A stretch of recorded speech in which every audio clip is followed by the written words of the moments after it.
So our today's topic is naming certain compounds. Whenever a compound contains a metal and a non-metal, then the naming of such compounds is done as follows. Metal is written first, followed by the non-metal, and the suffix IDE is added to the non-metal. Suffix means the word which is used at last. So whenever a compound contains a metal and a non-metal, then the metal is written first, then non-metal is written, followed by adding the suffix IDE in the non-metal. Let's take an example. Here calcium and nitrogen, they combine to form a compound where calcium is a metal and nitrogen is a non-metal.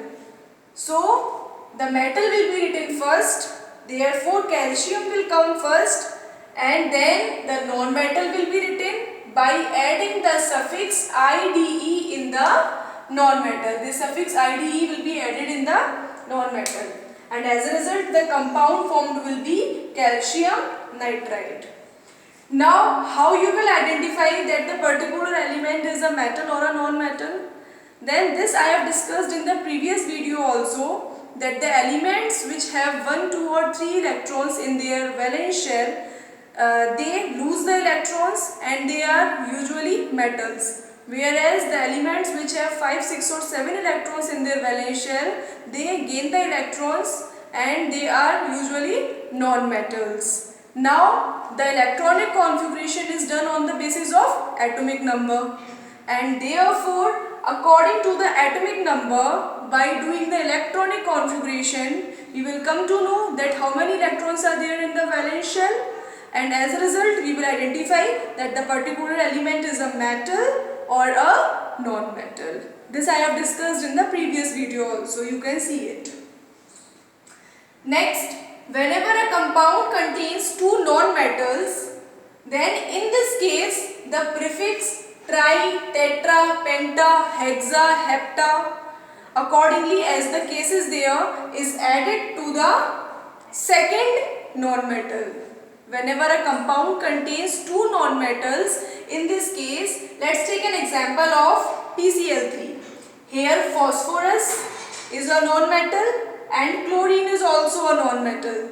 So here the first non-metal will be written as it is phosphorus, and the second non-metal, it contains 3 atoms of chlorine. Chlorine element is there which contains 3 atoms of chlorine, and therefore it will be written as phosphorus trichloride. The prefix tri is added for 3, tetra is added for 4, and the penta is added for 5. In this way hexa is used for 6, hepta is used for 7. So as the case is there, according to that only the prefix will be used in the second non-metal. In the case PCl5, it will become phosphorus pentachloride because it contains 5 atoms of chlorine. All of you just see, I am showing you one table here. Here the elements are given: hydrogen, helium, lithium, beryllium, boron, carbon, nitrogen, oxygen, fluorine, neon, sodium, magnesium, aluminium, silicon, phosphorus, sulfur, chlorine, argon, potassium, calcium. So in your syllabus only the elements till the atomic number 20, that is calcium, are there. So you have to learn these elements in this sequence only in order to learn their atomic number. As you can see, the atomic number of hydrogen is 1, atomic number of helium is 2, atomic number of lithium is 3. So you just learn these elements in this sequence only, so that you will be able to learn the atomic number of elements till the element calcium. And you just learn the symbols also.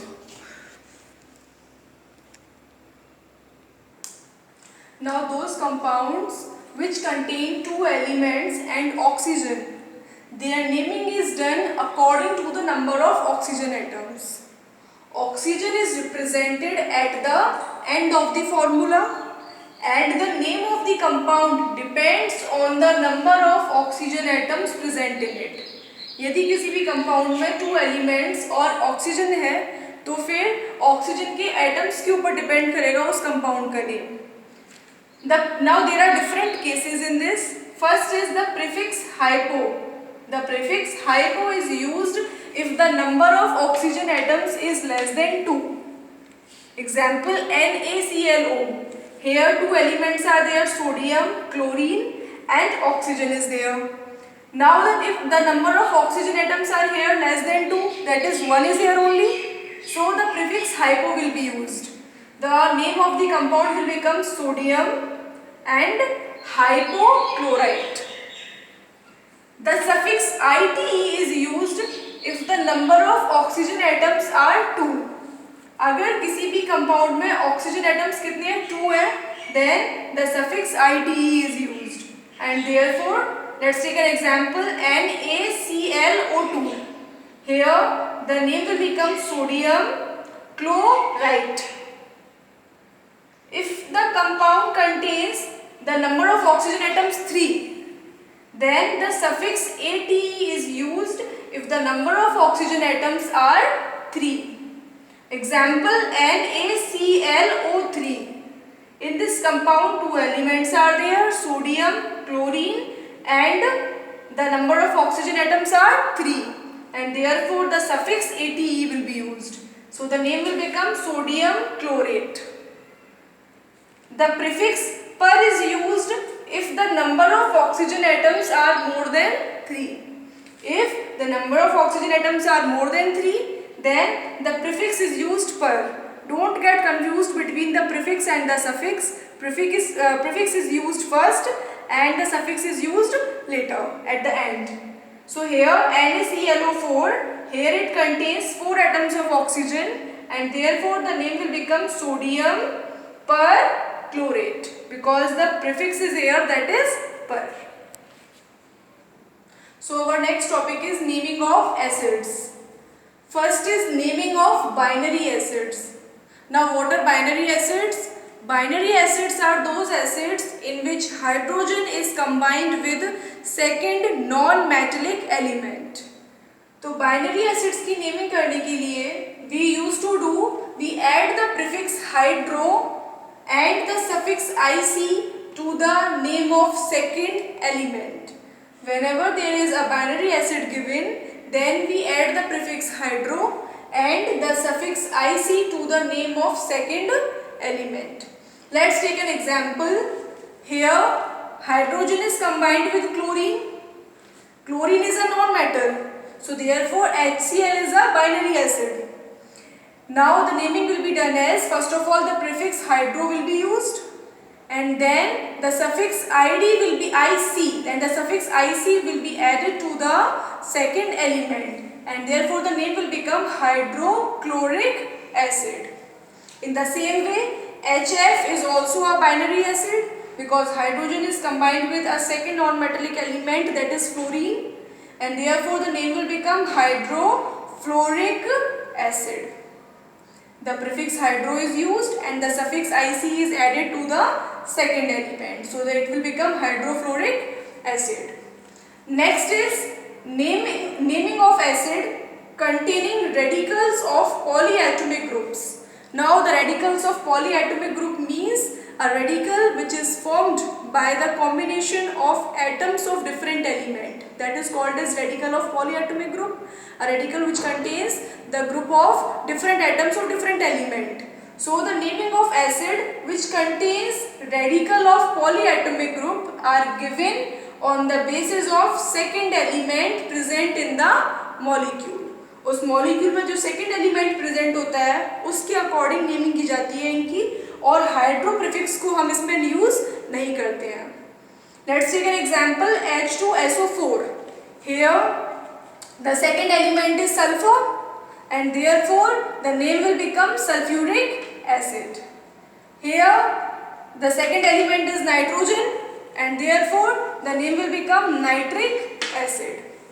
And if the number of oxygen atoms are less, then the suffix us is used in place of ic. Let's take an example, H2SO3. Here H2SO3 contains 3 atoms of oxygen Whereas in sulfuric acid there were 4 atoms of oxygen. So when the number of oxygen atoms has become less, then in place of suffix ic, the suffix us will be used, and therefore it will become sulfurous acid. In the same way, when the number of oxygen atoms were 3, then the name was nitric acid. But now when the number of oxygen atoms has become 2, then it will become nitrous acid. Okay. So the next is trivial names. Now there are certain compounds with the names that do not follow any systematic rule. Means the name of some compounds is such that which do not follow any systematic rule is called as a trivial name. Example, NH3. Its name will be nitrogen trihydride, but it is commonly known as ammonia. So this is the trivial name or the common name of the compound NH3. Similarly, H2O, it will be called as dihydrogen oxide because it contains 2 atoms of hydrogen. So it will be dihydrogen oxide, but its common name is water. So the name of some compounds which do not follow any systematic rule is called as a trivial name. Now the next topic is to calculate the valency from the given formula. So in order to find out the valency of any element, we should have the knowledge of the valency of the negative radical, and also we can use the fact that the valency of oxygen atom is 2, hydrogen is 1 and chlorine is also 1. Let's take an example. We have to find the valency of nitrogen in the formula nitrogen dioxide, that is NO2. In the formula NO2, we have to find the valency of nitrogen. So first of all, we will interchange the subscript of the given element into their superscript. Subscripts क्या होते हैं? Those numbers which are written here in the lower right part, and superscripts are those numbers which are written in the upper right part. So here the subscript of nitrogen is 1. If nothing is written here, it means that it is 1. And the subscript of oxygen is 2.